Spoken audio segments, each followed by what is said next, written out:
Durgapur city centre sell আবাসন cultural and athletic অ্যাসোসিয়েশনের এই বছর অর্থাৎ রজত জয়ন্তী বর্ষের শ্যামা পূজার যে মণ্ডপ প্রস্তুতি কাজ কিন্তু শুরু হয়ে গেছে।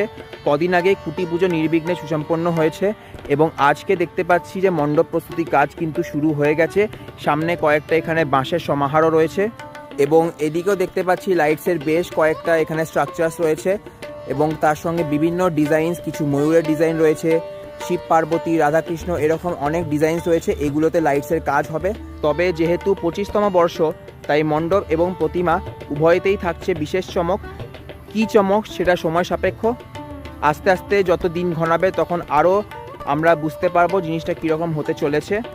সো তোমরা কারা সেল আবাসন কালচারাল অ্যান্ড অ্যাথলেটিক অ্যাসোসিয়েশনের এই বছরের রজত জয়ন্তী বর্ষে শ্যামা পূজার এই মণ্ডপ দেখতে আসবে, আমায় কিন্তু কমেন্টসে জানাতে পারো। সো এই ভিডিওটা আমি এখানে এন্ড করছি। কেমন লাগলো তোমাদের এই ভিডিওটা আমায় কিন্তু অবশ্যই কমেন্টসে জানিও। এবং এই ছোট্ট একটা ভিডিওর মাধ্যমে তোমাদের সঙ্গে শেয়ার করলাম কতদূর সেল আবাসন কালচারাল অ্যান্ড অ্যাথলেটিক অ্যাসোসিয়েশনের পুজোটা এগোলো। পরবর্তী ভিডিওতে খুব তাড়াতাড়ি তোমাদের সঙ্গে দেখা হচ্ছে। ততক্ষণের জন্য টাটা।